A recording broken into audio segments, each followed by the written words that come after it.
Bismillahirrahmanirrahim. Assalamualaikum warahmatullahi wabarakatuh. Alhamdulillah wa bihi nasta'inu ala umuri dunya wad din. Assalatu wassalamu ala asyrafil anbiya'i wal mursalin wa ala alihi wa ashabihi ajma'in. Wa ba'du. Rabbi shrah li sadri wa yassir li amri wahlul 'uqdatam min lisani yafqahu qawli. Bapak-bapak, ibu-ibu yang dirahmati Allah Subhanahu wa taala, alhamdulillah, tentunya kita bersyukur kehadirat Allah Subhanahu wa taala karena sampai hari ini kita masih diberikan banyak kenikmatan, dan tentunya kenikmatan ini ya, kita syukuri dengan cara menjalankan perintah-perintah ya, yang diperintahkan Allah Subhanahu wa taala dan Rasulnya, kemudian segera menjauhi ya, larangan-larangan ya, yang juga dilarang oleh Allah Subhanahu wa taala dan Rasulnya. Pada hari ini kita akan berbicara tentang tema yaitu Al-Manhajun Nabawi. Kata ini ya sering kita dengar, bahkan kata-kata ini sering diberikan oleh para ustaz dan kemudian menjadi populer ya. Yang perlu kita tahu dari kata Al-Manhajun Nabawi ini ya, itu selalu dibawa kepada ranahnya adalah ranah hukum dalam Islam ya. Saya pernah dulu bicara di sini tentang hukum syariat ya, kalau masih ingat, bahwa syariat itu ya tidak ada yang boleh membuatnya, yang boleh membentuknya ya, kecuali hanya Allah Subhanahu wa taala. Jadi dalam ilmu ushul fikih itu selalu ada pertanyaan manis syariat gitu ya, siapa pembuat syariat itu? Maka Allah lah yang membuat syariat. Nah sekarang apa hubungannya dengan Al-Manhajun Nabawi ya. Al-Manhaj itu biasanya kalau di dalam sebuah lembaga itu diterjemahkan dengan kata kurikulum gitu ya. Jadi kalau kita katakan Al-Manhajun Nabawi berarti adalah Rasulullah SAW membuat sebuah ketentuan ya, atau membuat sebuah kurikulum yang kemudian itu diajarkan kepada kita. Nah, tadi saya katakan bahwa selalu saja Al-Manhajun Nabawi ini ya dibawa ke ranah hukum ya. Kemudian kalau ya tidak ikut Al-Manhajun Nabawi ini berarti tidak ikut Rasulullah SAW. Nah, karena kita selalu berbicara masalah hukum ya, maka Al-Manhajun Nabawi ini perlu kita tinjau ya, kita bicarakan agar apa? Agar tidak menjadi stigma atau tidak menjadi justifikasi ya, bahwa ketika seseorang yang melakukan sesuatu kemudian ada hal-hal yang kita lihat begitu berbeda dengan kita tidak menganggapnya sebagai keluar dari Al-Manhajun Nabawi.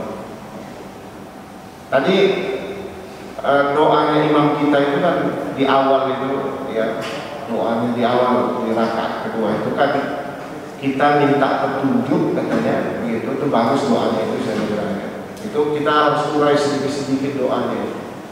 Kita minta petunjuk atau kita minta supaya kita dalam ketaatan ketika kita dalam perbedaan, atau minta petunjuk ketika dalam perbedaan, supaya diberikan petunjuk ya pada sesuatu yang hak, ya, yang benar. Ya, walaupun saya dulu pernah katakan bahwa ketika kita berbicara tentang yang hak, ya, maka hanya Allah yang memiliki yang hak. Maka tadi doanya kita meminta untuk diberikan petunjuk kepada yang hak, bukan kita menentukan sesuatu itu yang hak. Itu perbedaannya itu jauh, ya. Saya ulangi lagi bahwa kita meminta petunjuk supaya diberikan sesuatu yang hak, bukan menentukan yang hak.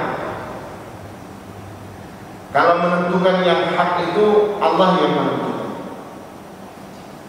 Makanya waktu dulu saya katakan bahwa ada perbedaan antara baik dan benar. Itu pernah saya jelaskan ya. Kata khair di dalam agama dan kata hak yang selalu kita pakai.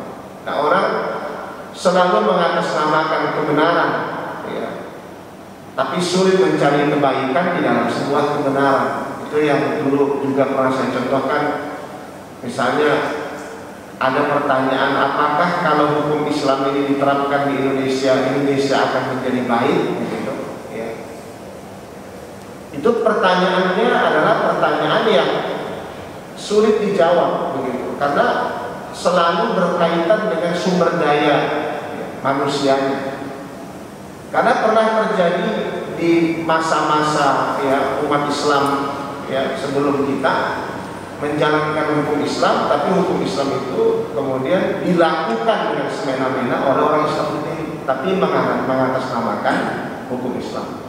Itulah yang saya maksud, ada perbedaan antara yang hak dengan yang khair, ya, yang benar dengan yang baik. Nah, kita kembali tadi ke Al-Manhaj Nabawi. Ya, saya katakan bahwa kurikulum Rasulullah SAW itu, ya, atau apa yang dibentuk Rasulullah SAW dan diberikan kepada kita, cakupannya luas. Itu yang pertama. Makanya disebut bahwa syariat Islam itu universal. Syariat Islam itu elastis. Kalau dalam bahasa Arabnya disebut syumul. Orang-orang para ulama kita menyebut syumul. Syumul itu menyeluruh, universal. Artinya bahwa syariat Islam itu cakupannya luas. Setiap sendi kehidupan manusia, ya, itu pasti, ya, atau bisa kita pastikan itu bahwa harus ada bingkai-bingkai syariat di dalamnya. Nah, bagaimana ada bingkai-bingkai syariat di dalam itu, ya, maka dikatakan bahwa itulah yang disebut dengan syariat yang syumul, yang universal. Atau itulah yang disebut dengan syariat yang elastis. Elastis itu pernah juga saya jelaskan di sini bahwa elastisitas syariat itu, ya, bahwa syariat itu memberikan, ya, kalau di dalam bahasa usul fikihnya namanya rukhsah, ya, dan jazm, begitu, ya, bahwa Rasulullah atau Allah sendiri itu memberikan elastisitas itu pada syariat. Misalnya kewajiban puasa, tapi boleh ditunda puasa. Gitu. Itu namanya bahwa syariat itu dari dulu sudah ada keringanan. Keringanan itulah yang disebut dengan elastisitas. Itu Allah yang mencontohkan di dalam Al-Quran. Rasulullah SAW dalam kurikulumnya juga, ya, dalam Al-Manhajnya juga memberikan contoh. Kemudian para sahabatnya juga memberikan contoh, ya, para tabi'in juga memberikan contoh, para ulama-ulama kita, begitu maksudnya. Itulah yang kita sebut bahwa syariat Islam itu cakupannya luas. Karena kalau dia tidak luas cakupannya, maka tidak mungkin setiap sendi kehidupan ini itu diatur oleh syariat. Cakupannya luas, ya. Ada yang diatur langsung, ada nanti yang ditafsirkan oleh para ulama. Itu yang kita sebut dengan cakupan luas. Jadi kalau tidak luas nanti dia tidak boleh ada pentafsiran ulama, tidak boleh ada penjelasan ulama tentang hadis-hadis Nabi, itu tidak boleh.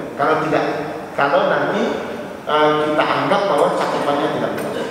Makanya ada campur tangan para ulama menunjukkan itu sama ketika Rasulullah tidak ada campur tangan sahabat dalam menentukan ya jalannya hukum pada masa itu. Juga pada masa tabi'in ada campur tangan para tabi'in dalam menjalankan hukum pada saat itu. Itulah yang kita sebut dengan bahwa manhajun nabawi ini cakupannya luas. Kenapa cakupannya luas? Ya, karena pertama, tidak semua umat Islam itu sama di dalam melakukan sesuatu, sama ininya ya, bobotnya sama, nggak sama. Jadi tidak sama umat Islam itu dalam melakukan sesuatu, bobotnya. Misalnya saya contohkan, tadi kita sholat sunnah fajar ya, atau sholat tahiyatul masjid misalnya. Apakah bobotnya sama? Namanya yang sama, tapi bobotnya nggak sama. Pertama bobot batiniah. Bobot batiniah itu Allah yang menilainya, bukan kita. Ya. Artinya sholat tadi itu berapa nilainya bagi Allah, itu kita nggak tahu. Tapi ada namanya bobot zahiriyah namanya, yang kelihatan. Ada orang yang sholatnya lambat, ada yang sholatnya agak cepat begitu, ada yang kemudian berdoa, itu bobot zahiriyah. Tapi bobot zahiriyah ini tidak menandakan bahwa itu adalah sebuah kualitas begitu. Karena bisa saja orang yang sholatnya lambat, bacanya lambat, biasanya itu ya. Jadi makanya tidak sama ya. Yang pertama tadi tidak sama umat Islam itu dalam mengerjakan sesuatu, karena bobotnya beda-beda. Ada yang nanti cuma misalnya begini, ada yang datang terlambat kembali misalnya, cuma mendapatkan sholat tahiyatul masjid begitu. Ya mungkin dia nggak sempat sholat sunnah fajar di rumahnya misalnya. Datang dia kemari terlambat, cuma dapat sholat tahiyatul masjid atau dia sholat sunnah fajar. Itu kalau bobot zahiriyahnya itu beda, tapi tidak menandakan kualitas begitu. Karena dalam pandangan para ulama yang saya anggap tadi bahwa ada elastisitas ya di dalam syariat itu, bahwa dalam pandangan para ulama bahwa orang yang sudah berniat pada sholat sunnah fajar itu dalam pandangan para ulama misalnya dia sudah termasuk sholat tahiyatul masjid atau kebalikannya begitu. Itu nanti kita berbicara bobot yang Allah nilai gitu. Jadi makanya umat Islam ini ya tidak ada yang sama, maka tidak bisa kita nilai kemudian orang melakukan manhajun nabawi. Yang bisa kita nilai adalah orang yang melanggar manhajun nabawi, itu bisa kita nilai. Itu pun penilaiannya tidak boleh adalah penilaian yang pernah saya sebutkan, karena nila setitik rusak susu sebelahnya. Itu harus diingat-ingat ya. Karena dulu saya pernah katakan tidak ada penilaian di dalam Islam karena nila setitik rusak susu sebelahnya. Itu nggak ada. Misalnya saya contohkan dulu, misalnya kita anggaplah Quraisy Shihab misalnya salah, itu sering jadi perdebatan. Saya juga sering membelanya. Kenapa? Karena orang yang sudah banyak ilmunya pasti ada salahnya. Sedangkan orang yang tidak berilmu nggak ada salahnya, karena nggak ada ilmunya. Semakin banyak dia menulis, maka semakin banyak salahnya. Ya pasti, tidak mungkin. Ya. Kita nggak pernah menulis, ya nggak ada salahnya, nggak kelihatan. Nggak pernah berbicara di depan orang, ya nggak kelihatan, nggak ada salahnya. Gitu. Jadi nggak ada dalam Islam itu nilai setitik itu merusak susu sebelah. Ya. Kecuali murtad. Itu pun kalau kembali ke dalam Islam, itu Allah masih ampun. Yes. Karena tidak ada dosa yang tidak Allah ampuni kecuali dosa syirik. Itu pun kalau sudah sakaratul maut. Itu penjelasan para ulama. Jadi makanya cakupan syariat Islam ini luas. Maka yang pertama tadi bobotnya berbeda di antara manusia. Maka kita tidak boleh menilai bobot itu walaupun itu zahir namanya.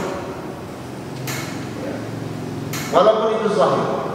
Jadi ada kisah pada masa dinasti Abbasiyah, ada seorang wali ya disebut waliullah itu. Dia kalau ada orang menjual minuman keras, dia beli minuman keras. Dia beli sampai dia wafat itu difitnah orang bahwa dia meminum minuman keras. Padahal dia membeli itu, dia buang. Dan dia wafatnya pada saat membeli minuman keras. Itu kan tidak bisa dijustifikasi. Berbeda-beda caranya. Ketika Allah menilai bobot batiniahnya, maka mungkin dia lebih mulia daripada kita, karena dia bisa melakukan nahi mungkar itu dengan cara yang mungkin yang baik pada saat itu. Dia lakukan kebenaran tapi dengan cara yang baik. Nah, ini harus tahu ya, karena kadang-kadang al-manhajun nabawi ini ya sering sekali dibawa ke ranah ini sama dengan misalnya antara SDIT begitu dengan ibtidaiyah begitu. Itu kayak begitu, atau dengan SD gitu. Atau kalau dulu kita ada ngaji sore gitu. Dan kurikulum dalam Islam itu persis kayak begitu. Kalau ditanya misalnya di SD itu ada kebaikan, ada pasti. Di SDIT ada kelebihan, ada pasti. Orang yang di SD paginya, sore kemudian ngaji sore kayak saya dulu, ada kebaikannya, pasti ada. Kemudian orang yang masuk pesantren kebaikannya, tapi kurikulumnya beda kurikulum, karena cakupannya luas.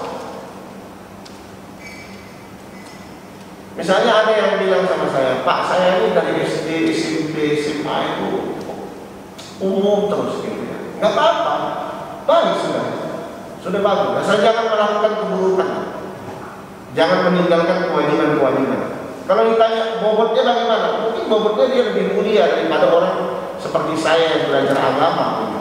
Mungkin begitu. Itulah yang kita tidak tahu penilaiannya. Ya. Makanya ketika tadi saya katakan al-manhajun nabawi itu dibawa ke ranah hukum, kemudian hukum yang dimaksud itu adalah hukum yang kita maksudkan sendiri, ya, maka kita tidak meletakkan al-manhajun nabawi itu pada tempat yang benar, yaitu tadi saya katakan cakupannya luas, ya, nggak meletakkan. Jadi misalnya kalau masjid, misalnya masjid A, misalnya Masjid Muhammadiyah ikut manhajun nabawi, ya. Masjid NU ikut manhajun nabawi, ya. Sama seperti ibtidaiyah ikut al-manhajun nabawi, ya. Gitu ya. Kemudian SDIT ikut al-manhajun nabawi, ya. Tapi tidak boleh orang saling mengklaim bahwa itu adalah yang paling benar. Tidak boleh seorang mengatakan bahwa itulah yang paling baik. Misalnya saya pernah mendengar dulu saya langsung orang yang bicara sama saya, seorang ibu gitu. Dia katakan, Pak, katanya, saya bilang, iya Bu, kita sama-sama wali santri, wali murid kan, wali santri. Alhamdulillah katanya, karena anak saya pindahkan dari sekolahnya NU ke sekolah ini. Saya nggak akan sebut sekolah ininya sekolah apa. Sekolah ini. Kenapa? Iya, orang NU itu sekolahnya ini. Itu yang berbahaya. Itulah yang kita tidak mengerti bahwa cakupan ya kurikulumnya Rasul itu atau apa namanya bentukan apa yang Rasul bentuk diajarkan kepada kita itu cakupannya luas. Kita nggak mengerti. Seakan-akan kita katakan bahwa inilah yang paling benar, ya, atau ini yang paling baik, yang sana nggak. Ya. Kenapa banyak orang lulusan NU juga bagus? Dan kalau saya bilang bahwa NU itu adalah satu organisasi masyarakat yang banyak sekali menolong umat Islam. Kenapa? Karena pesantren yang paling murah, ya, sekolah yang paling murah, ya sekolah NU, ya pesantren paling murah. Misalnya ada pesantren Salafiyah. Siapa yang punya pesantren Salafiyah kalau bukan NU?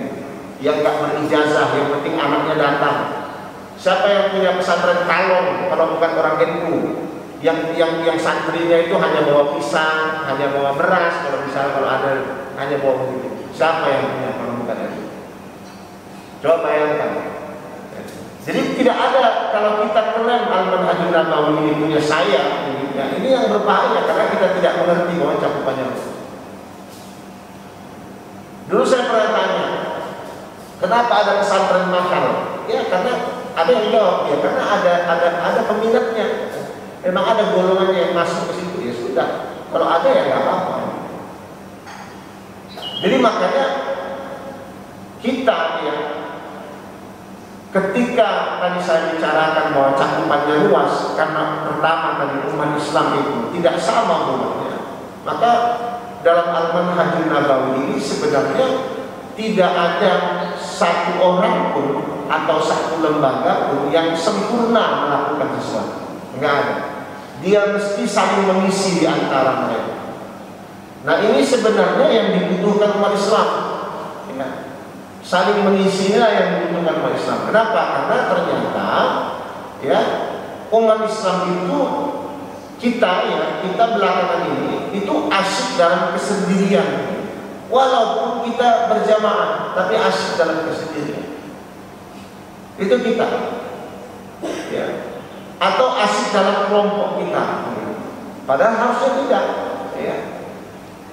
Makanya kita tidak pernah bisa misalnya berperan dalam ekonomi umat Islam itu. Jadi sekarang ini ya. Tapi kalau dulu kita memang berperan dalam ekonomi. Misalnya penelitian yang dilakukan di Tasikmalaya, di Tasik itu, ya, ada penelitian sebuah disertasi, ya, doktoral, penelitian tentang bagaimana sebenarnya pertukaran ya bisnis, ya, kemudian pertumbuhan ekonomi di Tasik itu dipegang oleh kiai-kiai pada masa dulu. Kiai-kiai yang megang itu.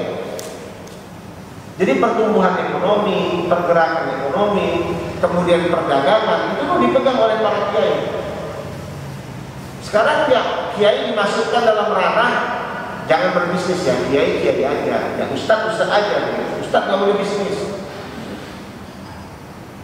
Makanya kemudian ketika ada ustadz yang memulai bisnis, ketika berbeda sama kita manhajnya, begitu misalnya ya, kita nggak cocok sama dia. Contohkan saya Yusuf Mansur misalnya. Itu salah satu contoh. Bagi saya sebenarnya lebih kurangnya orang itu pasti ada, itu pasti. Apalagi orang yang sudah berguru pada satu tempat, dia pasti akan kelihatan kekurangannya, pasti itu. Kayak saya misalnya ceramah, pasti kelihatan kekurangan saya. Iya, karena saya ceramah terus. Bapak nggak pernah ceramah ya, kan? Kelihatan kekurangannya, karena nggak pernah ceramah. Gitu. Jadi semakin kita menggeluti sesuatu, semakin kelihatan kekurangan dia, dan disitulah kita mulai belajar. Jadi ketika orang melakukan sesuatu, tidak ada yang sempurna. Makanya penelitian di Tasik itu saya lihat pergerakan ekonomi, pertumbuhan ekonomi itu dipegang oleh para ulama pada masa itu. Jadi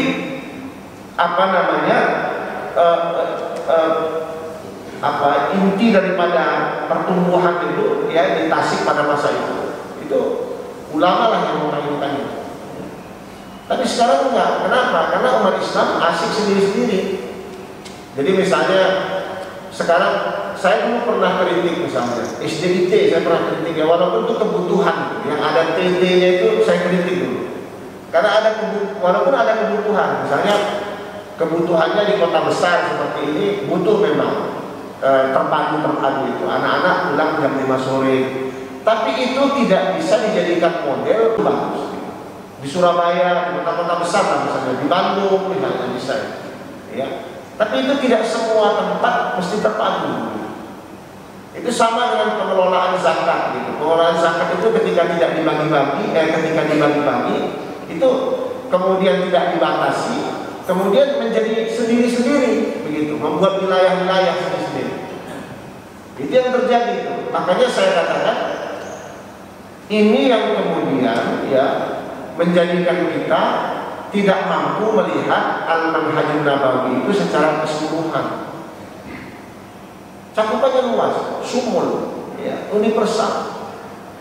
Ya, kalau hadis-hadis banyak mencontohkan itu bahwa syariat itu universal. Misalnya saya contohkan, misalnya ada orang yang terjebak, 3 orang yang terjebak di dalam gua begitu kan. Kemudian dia berdoa dengan kebaikan-kebaikannya, terbuka itu pintu gua. Itu hanya beberapa kebaikan yang dia ikhlas sekali itu melakukannya. Itu cerita. Ada misalnya seorang di dalam riwayat hadis misalnya seorang wanita pelacur itu yang sering kita kenal itu hadisnya itu. Kemudian dia bertobat ingin belajar. Ketika belum sempat belajar, kemudian dia kemudian dia memberikan minum anjing gitu, kemudian dia mati, kemudian dia masuk surga. Selamat. Kita yang panjang umur kita begini, yang Islam pun belum tentu juga selamat kita. Itu kan artinya bahwa penilaian itu dalam Al-Manhajun Nabawi itu luas, nggak bisa disendirikan. Oh misalnya saya dengar ceramah ya, walaupun saya tidak menampik ceramah itu. Misalnya bahwa orang yang tidak pernah sholat malam begitu, ya hati-hati hadis itu. Walaupun iya saya setuju ya, bahwa orang yang tidak pernah sholat malam itu adalah orang yang selalu hatinya dalam kemaksiatan, maka dia dijauhkan, maka dia berat sholat malam. Tapi apa benar cara berpikirnya seperti itu? Berarti nanti kalau ada orang yang tidak pernah sholat malam, tudingan kita begitu. Padahal mungkin dia sholat duha begitu. Dia tidak pernah sholat malam, dia sholat duha aja begitu. Ada orang yang begitu.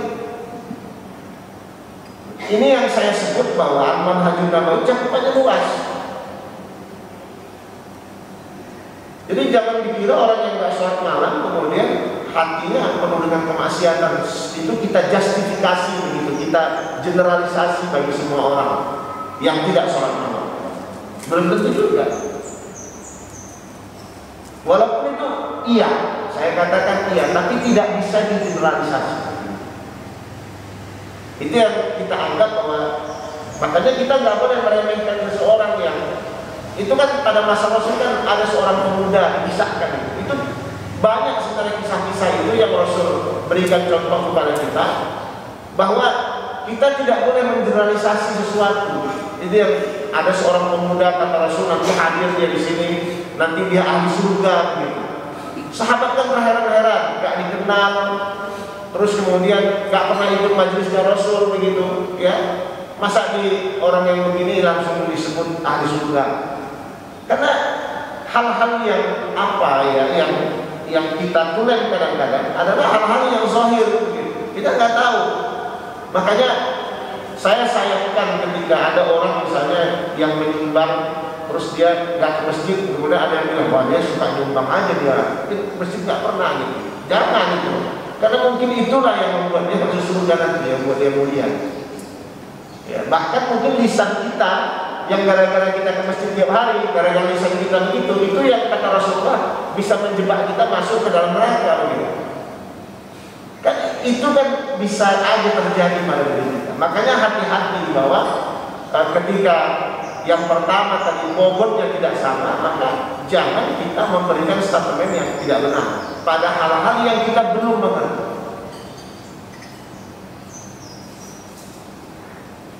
Jadi banyak ya hal-hal yang seperti itu yang terjadi di antara kita. Ini terus terjadi di antara umat Islam dan terus kemudian ada yang bermain di dalam yang mengatasnamakan.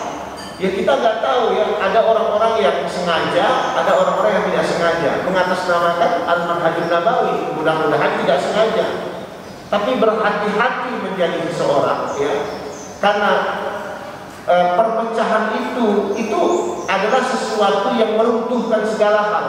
Makanya kenapa dalam Al-Quran disebutkan wa'tasimu bihablillahi jami'an wa la tafarraqu. Kata Allah wa dzkuru ni'matallahi 'alaikum id kuntum a'da'an fa'alafa baina qulubikum fa asbahtum bi ni'mati ikhwana. Kenapa ada sebutannya kata a'da'an di situ? Karena memang permusuhan itu adalah sesuatu yang tidak baik. Nah, permusuhan itu bisa saja memang dimulai dari hal-hal yang buruk, tapi permusuhan itu juga bisa dimulai dari hal-hal yang baik. Itulah tadi makanya kenapa doa imam kita mengatakan, ya Allah berikan kami petunjuk akan pada ketaatan ketika kami berbeda. Harusnya begitu. Karena kita diberikan bermusuhan itu bukan pada hal-hal yang buruk sekarang ini, tapi pada hal-hal yang baik. Misalnya contoh, kita berpisah masjid, kita berpisah jamaah, baik-baik semuanya, tapi kita berpisah. Ini kan nggak benar. Semuanya mengklaim bahwa dirinya begitu mengikuti al-manhaj nabawi. Itu terjadi pada kita. Makanya kenapa Rasul selalu mengungkapkan kata lisan itu ya bisa mencederai kita, bisa mencelakakan kita nanti di akhirat. Itu karena berbahaya. Walaupun kita dalam ketaatan bisa saja seperti itu. Nah ini yang banyak ya yang terjadi ya di antara umat Islam. Makanya umat Islam itu rapuh, tidak kuat begitu. Ya. Itu jadi koreksi kita. Kita banyak betul, tapi kita rapuh iya. Apa buktinya? Buktinya kita di Indonesia itu tidak mampu menguasai situasi. Gak usah perekonomian, situasi ke-Indonesiaan. Itu orang Islam tidak mampu. Kenapa? Karena kita mampu dipecah belah itu. Kalau ekonomi sudah mungkin iya, tapi situasi lah secara menyeluruh apa saja situasi. Mau politik kah, mau apa saja kita kalah terus. Ya, kenapa? Karena mudah pecah. Nah, apa yang mesti dilakukan dalam al-manhaj nabawi itu kalau begitu? Ya, jikalau ada orang yang tidak melakukan atau tidak membela kebaikannya, yang isinya ada kebenaran, jangan dimusuhi, jangan ditinggalkan, tetap difikirkan untuk kita rangkul orang itu. Karena Nabi mengajarkan kita tidak menjauhi musuh. Itu Nabi mengajarkan kita tidak menjauhi musuh, bahkan mendekati musuh. Itu ajaran Nabi. Coba cari sejarahnya. Nabi itu meninggalkan musuh gitu, atau memusuhi musuhnya gitu. Coba cari, nggak ada dalam sejarah. Nabi memusuhi musuhnya, nggak ada dalam sejarah.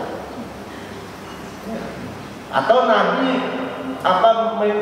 mencelakai musuhnya, itu nggak ada dalam sejarah, kecuali dalam peperangan. Nggak ada dalam sejarah. Jadi kalau kita ini nggak usah jauh-jauh. Kalau dulu kan Rasulullah itu musuhnya kan bukan orang Islam, itu jelas pada masa itu. Tidak ada orang Islam pada masa Rasulullah itu yang berpecah-pecah, itu nggak ada. Kalau berbeda-beda sudah ada, tapi berpecah-pecah tidak ada. Tapi ketika kemudian Rasul ada, umat Islam itu bukan hanya berbeda-beda, tapi berpecah-pecah.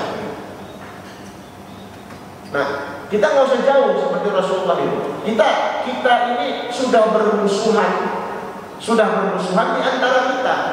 Padahal ayat yang menyatakan wa'tasimu bihablillahi jami'an itu sebelum hidayah datang kepada kita, sebelum kita jadi orang Islam. Wa dzkuru ni'matallahi 'alaikum id kuntum a'da'an.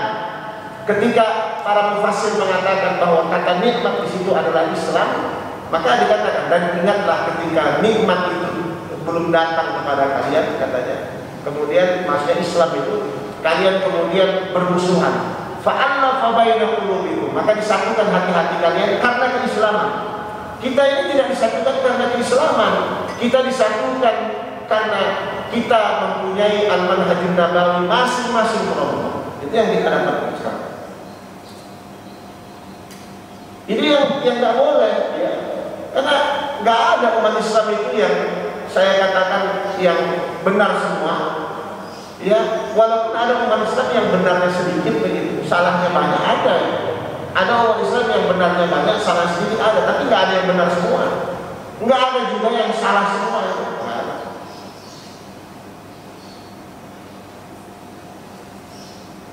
Bagaimana kita menghormati orang-orang seperti itu? Kalau kita kan tidak kita hormati, kalau berbeda kita tinggalkan aja. Itulah yang terjadi pada kita, pada umat Islam sekarang. Rasul tidak pernah mengajarkan kita meninggalkan musuhnya saja, tidak dimusuhinya. Kalau kita memusuhi umat Islam begitu, itu yang susahnya kita. Padahal harusnya umat Islam itu, kalau bersama umat Islam jangan dimusuhi. Misalnya Contoh ini, misalnya Pak Ma'ruf Amin misalnya, Kiai Haji Ma'ruf Amin misalnya, banyak musuhnya sekarang. Jangan dimusuhi kalau kita, karena dia banyak juga kebaikannya. Tapi selalu yang dimunculkan itu kalau tidak suka itu dosa-dosanya. Itulah nanti lisan kita, ya, kalau dalam surah Yasin itu, tangan kita, mulut kita, nanti bersaksi itu karena ketik-ketik yang ganda. Oh ya ini begini itu ada diketik-ketik tuh WhatsApp. Kalau nggak WhatsApp diteruskan gitu. Ada kabar teruskan, ada kabar teruskan. Kayak begitu gitu. Bayangin. Padahal kita sholat juga gitu. Artinya bahwa ibadah-ibadah kita ini itu belum mampu untuk menyatukan kita sebenarnya. Kita ibadah ini masih ibadah itu yang saya bilang, kita masih sendiri-sendiri tadi. Ya, asik sendiri. Nah ini banyak hal ya, makanya bagaimana Al-Manhajun Nabawi itu? Al-Manhajun Nabawi itu adalah seluruh unsur ajaran Rasulullah SAW ya, yang diajarkan kepada kita, yang kita lakukan ataupun yang belum kita lakukan, yang berbeda-beda di antara kita, itu semua adalah unsur ajaran Rasulullah SAW. Kenapa? Karena Al-Manhajun Nabawi itu turunannya itu adalah ulama, turunannya. Ya. Jadi Rasul itu tidak sendiri dalam membentuk Al-Manhajun Nabawi, turunannya itu adalah ulama. Nah ketika ulama ini kemudian ada perbedaan, membuat organisasi sendiri, itu turunannya semua sama turunannya. Itu disebut sebagai Al-Manhajun Nabawi. Ya. Ada kekurangannya, iya, karena dia sudah turun pada manusia, ya, maksudnya pada ulama, bukan pada nabi. Jadi turunan-turunan itu ada. Ya. Jadi sampai turunan-turunannya beserta para ulama-ulamanya itu kita sebut semuanya sebagai Al-Manhajun Nabawi. Jadi Al-Manhajun Nabawi itu jangan diletakkan di sini saja, jangan pada nabi saja, tapi pada ulama-ulama yang menyebarkan ajaran Rasul, itu semua kita sebut Al-Manhajun Nabawi. Tapi jangan disebut ajaran Rasul itu kelompok kita gitu, atau kelompok saya gitu. Jangan. Ya, kalau kelompok saya baru disebut Al-Manhajun Nabawi itu berbahaya. Itulah yang dianggap bahwa belum mampu wa'tasimu bihablillah itu. Pesannya wa'tasimu bihablillah itu pokoknya ya, kalau orang Islam mesti bersatu. Apalagi contohnya dalam Al-Quran disebutkan ruhama bainahum. Itu pernyataan Al-Quran, bukan pernyataan kita itu. Disebutkan lagi nanti misalnya dalam Al-Quran adillatin 'alal mu'minin. Disebutkan itu dalam Al-Quran, bukan pernyataan kita, bukan. Karena memang begitulah Nabi mengkompromikan bersama para ulama atau para sahabat-sahabatnya pada saat. Kalau kita enggak, kita ada umat Islam, kita berbeda, kita nggak mau. Ini sering saya ceramahkan. Kenapa? Karena telinga kita masih pekat begitu, nggak mampu dibuka. Hati kita masih keras. Orang itu kalau hatinya keras itu boleh, tapi pada hal-hal yang buruk saja. Tapi kalau dia sesama umat Islam, dia mesti ruhama, mesti adillatin 'alal mu'minin, mesti begitu sama umat Islam. Mesti wajib itu hukumnya, nggak ada kata nggak wajib.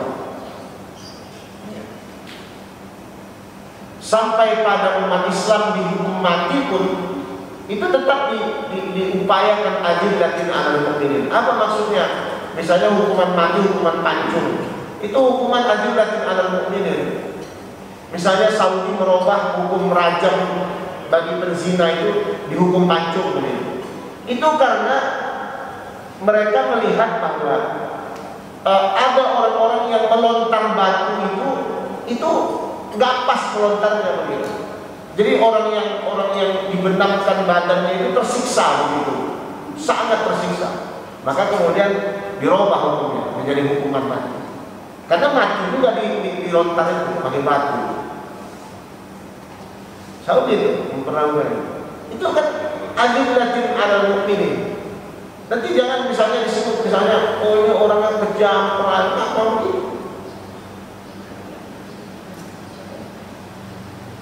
Jadi memang kita ya umat Islam ini memahami Al-Manhajun Nabawi itu tidak sebagai ajaran yang universal. Padahal kita tahu bahwa Rasulullah itu datang bukan hanya kepada umat Islam, tapi kepada manusia. Artinya kalau dia datang kepada manusia, seluruh manusia, didatangkan dia kepada seluruh manusia, berarti ajarannya itu untuk seluruh manusia. Maka apa yang dilakukan oleh umatnya yang sudah memeluk agama Islam, ya, kita itu umat Islam misalnya, apa yang kita lakukan adalah mendekati, mendoakan. Ya, itu kalau sesama yang bukan sesama umat Islam. Kalau sesama umat Islam bagaimana? Ya, kita tidak boleh memusuhi, mengasihi, mendoakan dan sebagainya. Itu baru betul namanya kita azim latin ala mu'minin, ruhama baru. Kalau enggak. Makanya saya berpikir umat Islam ini kemana selama ini? Ayat-ayat menunjukkan itu. Jangan nanti ayat-ayat permusuhan, ya. Misalnya dalam umat Islam di dalam Al-Quran itu disebutkan misalnya kata musyrik. Itu kata musyrik itu di dalam Al-Quran itu bukan orang Islam yang melakukan kesyirikan, bukan. Memang bukan orang Islam kata musyrik itu di dalam Al-Quran itu. Kata munafik dalam Al-Quran itu memang bukan orang Islam, tapi orang yang pura-pura masuk Islam. Kata munafik dalam Al-Quran. Kata ad-dallin itu orang sesat itu bukan orang Islam, tapi orang-orang yang di luar agama Islam. Tapi itu kemudian diterjemahkan dan ditunjukkan dan dikotakkan, ditempatkan untuk umat Islam. Bayangkan, bagaimana? Ditempatkan kepada umat Islam. Makanya kemudian ada yang menuding, oh kalau ziarah kubur syirik apa segalanya. Itu bukan syirik yang dimaksud dalam Al-Quran.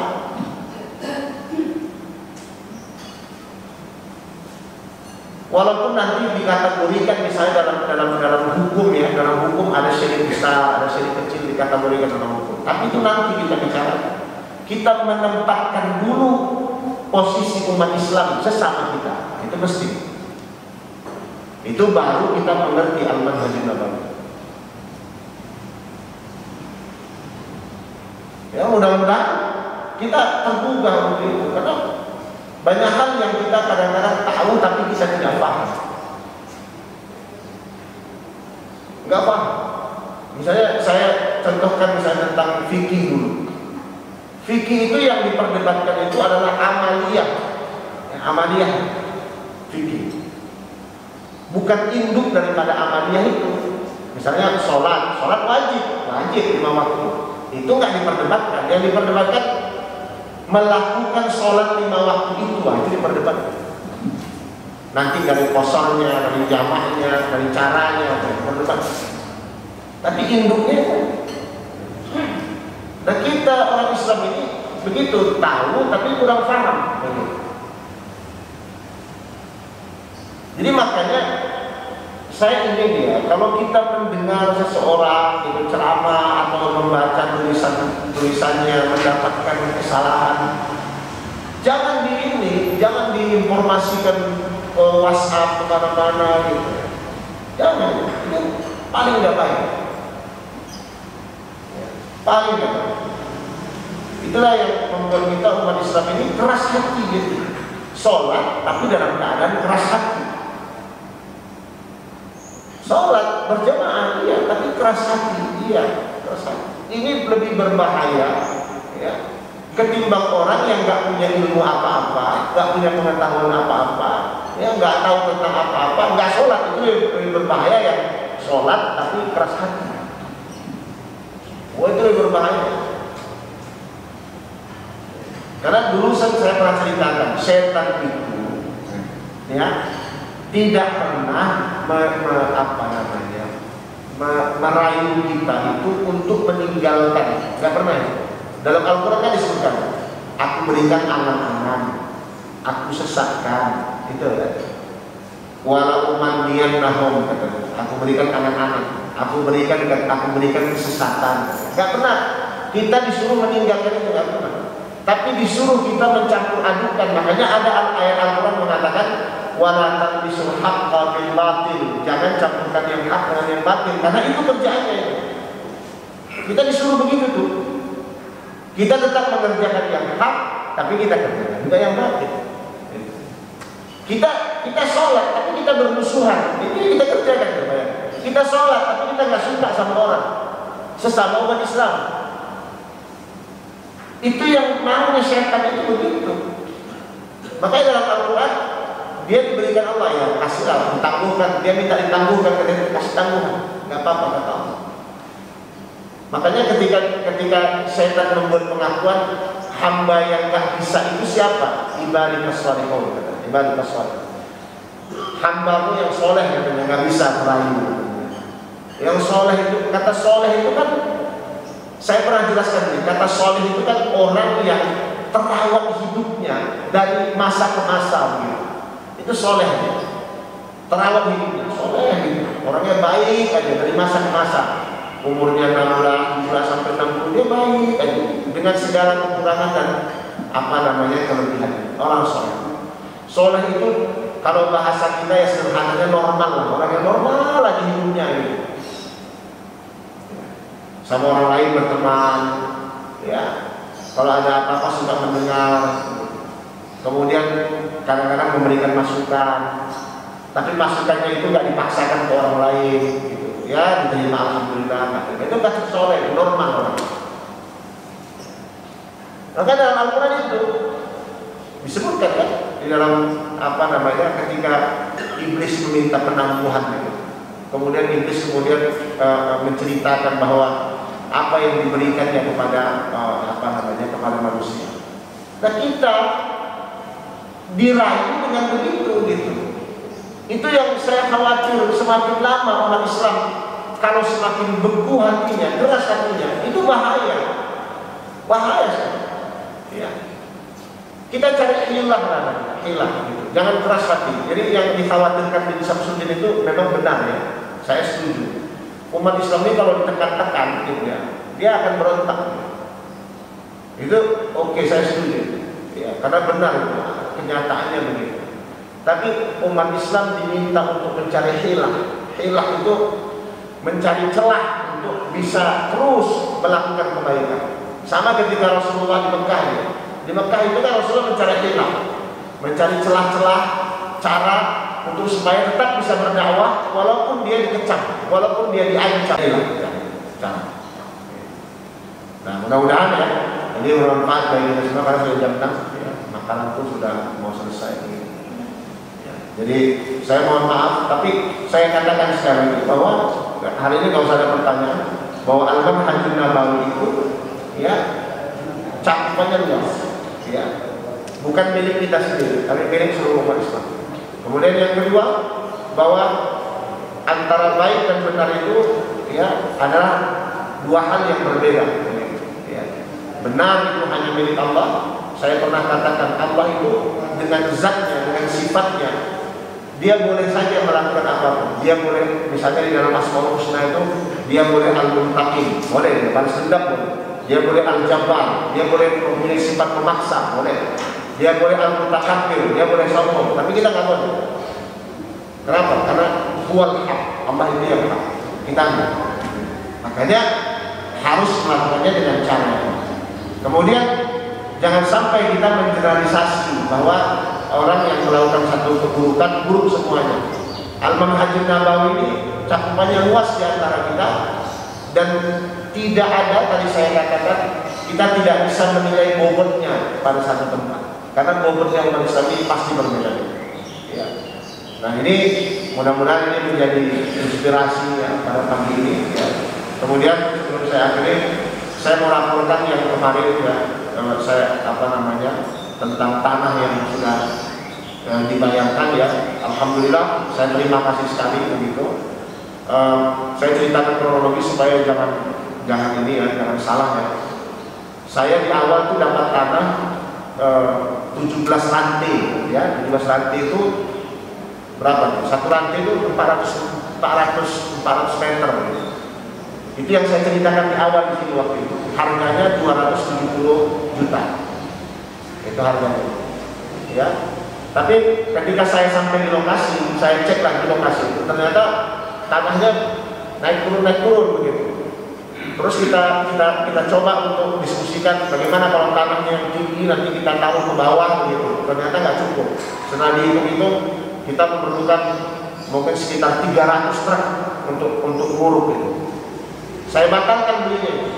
Ya itu saya batalkan. Saya waktu duduk di pesantren yang saya bangun sekarang yang Putri itu ya, duduk ada tanah yang lama yang saya suka lah. Tiba-tiba orangnya datang, dia bilang sama saya, Pak, nggak jadi beli tanah saya. Saya bilang jadi lah, gitu. Saya gitu kan aja. Tapi tanahnya 20 ranting waktu itu. Tanahnya 20 ranting. Harganya sama dengan yang tanah bumbu-bumbu begitu sama, 15 juta per ranting. Tapi karena dia jadi 30, jadi totalnya kalau 20 ranting itu 20 ranting setengah ya, jumlahnya itu sekitar 8.198 meter yang saya laporkan kemarin. Mudah-mudahan sampai ya, saya terima kasih. Ini hanya laporan saja ya. Kemudian harganya 307 juta. 307 juta. Jadi kemarin sudah saya laporkan sama Pak Heri ya, kalkulasinya semuanya. Ya alhamdulillah saya terima kasih kepada yang menyumbang ya di sini untuk membeli tanah ya. Mudah-mudahan pesantren ini kita bangun untuk umat begitu. Karena di tempat kita itu banyak narkoba yang dalam sawit. Sawit itu kan bukan 1 hektar, 2 hektar, puluhan hektar. Nah tanah yang saya beli ini di tengah-tengah sawit. Nanti kalau yang bulan 6 itu rencananya peletakan batu pertama. Ya nanti saya umumkan di sini kapan yang mau datang insya Allah sana. Itu 20 ranting, tanahnya rata sekali. Itu bekas tanah tembakau masa Belanda gitu ya di daerah itu. Jadi bekas gudang tembakau, tapi udah diambil masyarakat gitu ya. Kemudian kita beli di tanahnya rata, bagus sekali karena masih ada fondasi-fondasi bangunan Belandanya gitu ya.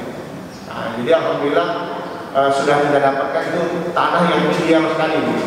Jadi di tengah-tengah kebun sawit ya, masih luas kebun sawit ke sana itu dan dekat sungai itu, tidak jauh dari sungai ya. Dan harganya murah sekali. Kalau nggak salah saya kalau dipermeterkan itu 45.000 gitu per meternya, karena 15 juta per 400 meter. 400 meter itu 1 ranting orang Medan sebutnya 1 ranting. Jadi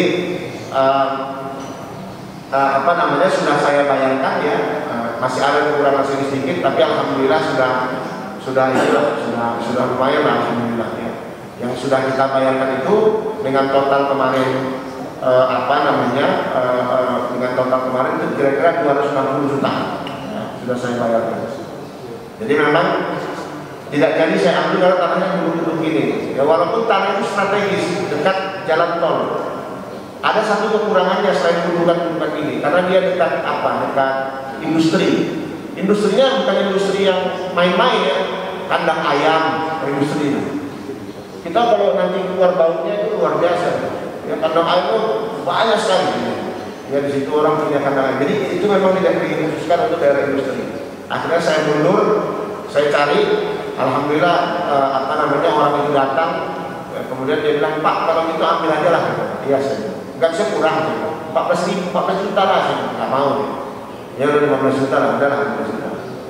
Nah, kemudian sudah kita bayarkan sama dia, masih ada pohon sawitnya ya. Saya nggak enak sama dia, saya bilang, Pak sebelum lunas pohon sawit ini ambil aja sama Bapak kalau belum lunas, maksudnya panennya. Jadi dia masih memanen sawitnya ya. Sawitnya itu kalau 1 bulan itu penghasilannya ya kira-kira 1,6 1,7 juta gitu ya, 1 bulan penghasilannya. Ya saya prediksikan mudah-mudahan bisa kita bayar nanti insya Allah ya, kapan-kapan gitu mudah-mudahan.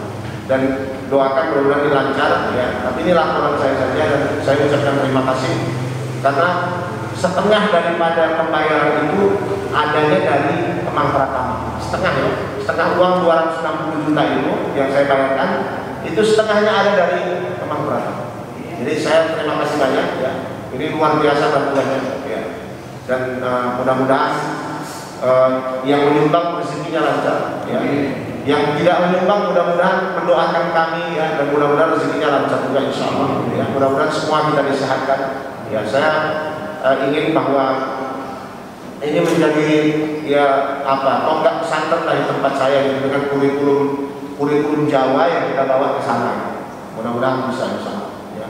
Karena udah saya kalkulasi kemarin, paling kita uang makannya itu antara 700-800 ribu, nggak mahal. Uang masuknya hanya 4 juta sampai 5 juta aja, nggak mahal ya uang masuknya kalau kita terima santri nanti. Karena udah saya kalkulasi cukup lah ya, walaupun pesantren itu mungkin kalau hitungannya nggak untung ya nggak untung, tapi kan kita bukan pesantren yang ingin cari keuntungan, karena ini pesantrennya umat. Tadi saya bilang ini kita dirikan untuk mendedikasikan ya pendidikan ini untuk umat Islam misalnya ya, yang serba berkekurangan ya, banyak yang kurang mampu gitu. Dan mudah-mudahan dengan harga segitu mereka bisa gitu. Karena udah saya kalkulasi makannya, gaji gurunya dan sebagainya sudah kita kalkulasikan, dan mudah-mudahan itu bisa insyaallah ya. Baik, sampai ini saja ya, saya mohon maaf dengan segala ungkapan saya. Mari kita dengan doa kafaratul majlis. Subhanakallah walhamdulillah, asyhadu an la ilaha illa anta, astaghfiruka wa atubu ilaik. Wa sallallahu ala Muhammad wa ala alihi wa sahbihi wasallam. Walhamdulillahirabbil alamin. Wassalamualaikum warahmatullahi wabarakatuh.